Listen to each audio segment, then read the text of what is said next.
At this stage of the AFCON qualifications, Egypt stands strong in the lead of Group G's scoreboard. It has a 2 points advantage over Nigeria, the second in the group. Nonetheless, facing the Super Eagles at home is going to be a tough challenge, particularly for coach Hector Cooper. He's up for a tough match. He hasn't faced such a tough team.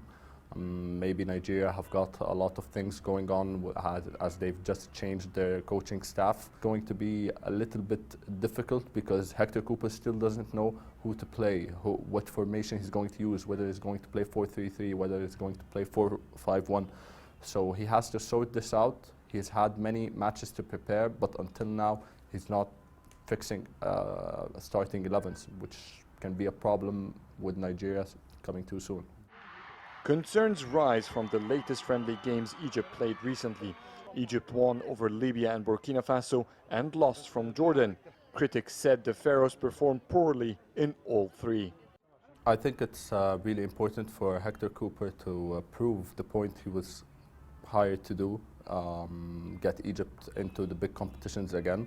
We haven't qualified for the past 3 African Cup of Nations, so starting now would be the right time. Personally, I'm starting to doubt if Hector Cooper is the man to lead us forward at the moment.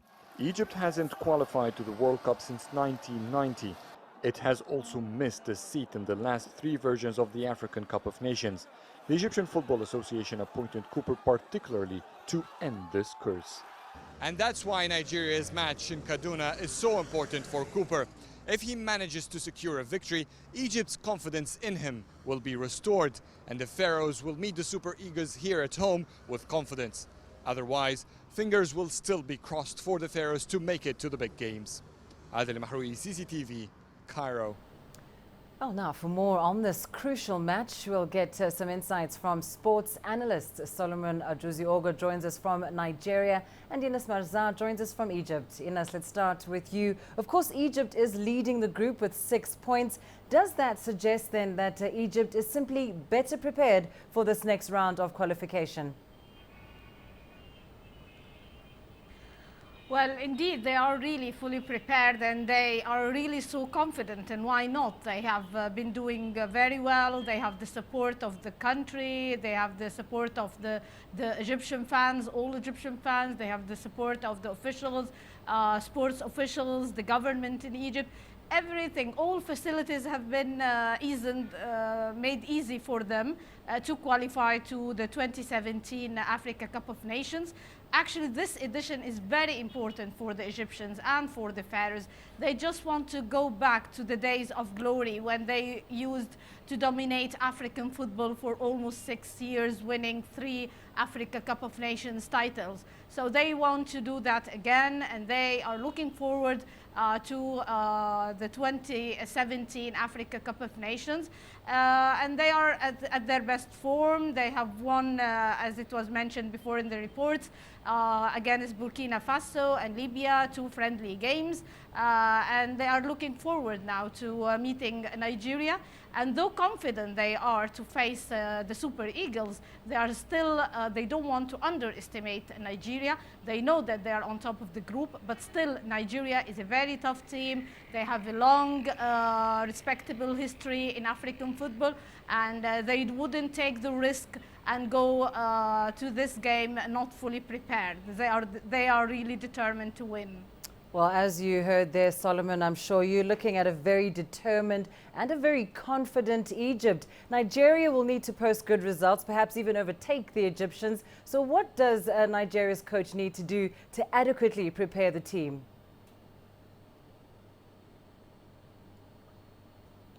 Fortunately for Nigeria, despite all the things, all the negative reports you're getting from Abuja, fortunately for him, he's been within the national team setup. He's been there before, he's coached the team before.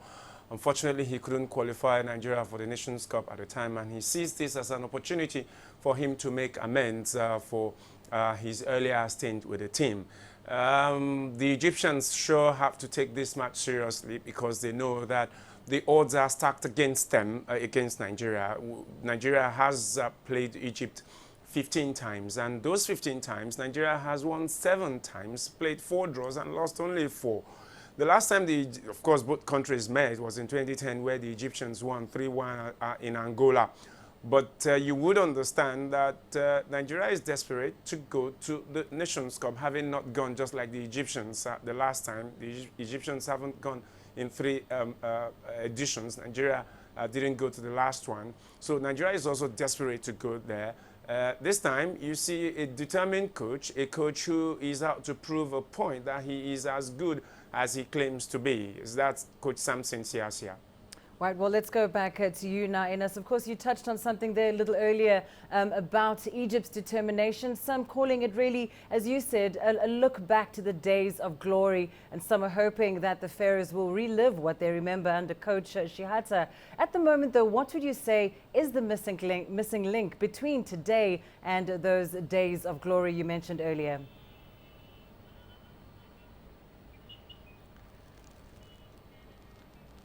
Well, actually, they are really preparing for this tournament, as I told you. And after Hassan Shihata, it went very wrong with the team and most of the team. It's not only the team that deteriorated, but because of so many political, economic, and most importantly, security instability in the country. I mean, there has been no Egyptian sports taking place, not only football, but all Egyptian sports were suspended, and Egyptian football as well. And because of that, I mean, for the past years, there hasn't been a stable National League competition or FA Cup. The only 2 teams who were playing were Al Ahly and Zamalek at the African competitions, and that's why Bob Bradley, the former national coach, when justifying why Egypt didn't go to the World Cup in 2014, it was because of the instability of the National League competition.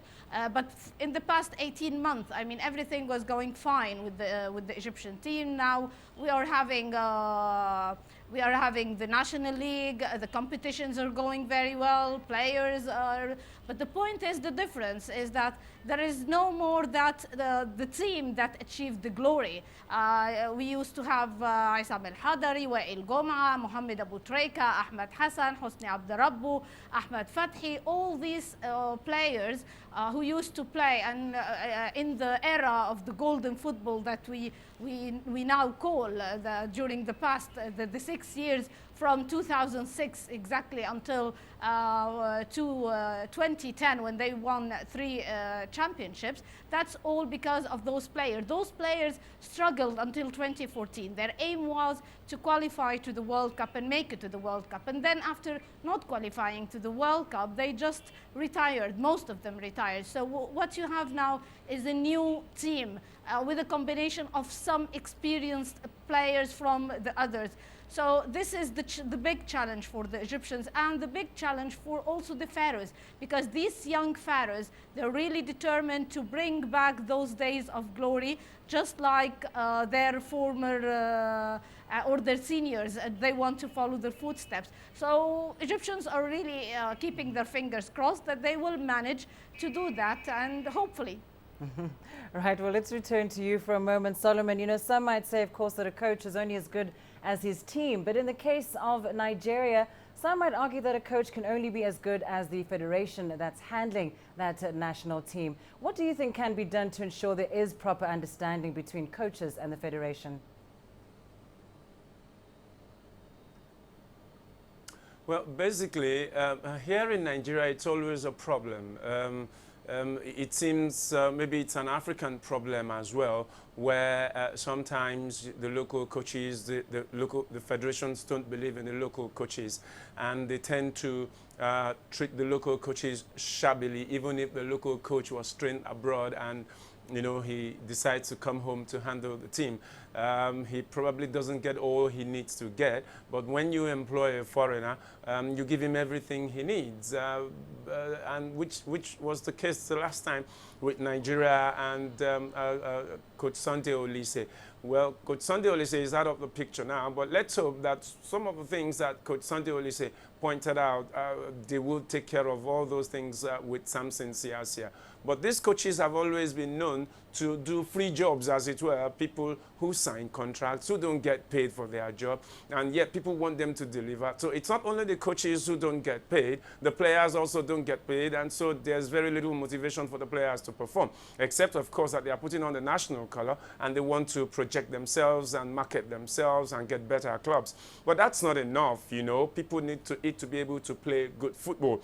But let's just say that in Nigeria, there's always been the question whether it was with Amaju Pinnick as the president of the Football Federation or his predecessors. There's always been the problem of eligibility and about the way the Football Federation is constituted. Whether it's a ministry, a parastatal under the federal government, a ministry that gets subvention from government, or it's a federation and affiliated to an international NGO that generates its own funds and so does not allow government interference. But then you look at it all of this way, these things are not properly defined, and so you continue to have problems. So when you are not properly structured and when you do not provide all that the coaches need, then there is a problem. Yes. I think it's also a misnomer that the president of the NFF, for instance, will say something like he does not believe in local coaches and he doesn't think that they will employ local coaches anymore. Right. You are, in a way, sending negatives, basically. All right, Solomon, we'll have to leave it there, but thank you very much to both of my guests, Solomon Ajuziogo and, of course, Inas Marzar, live for us there in Egypt and Nigeria, respectively, with some analysis on that all-important AFCON game at the end of the month.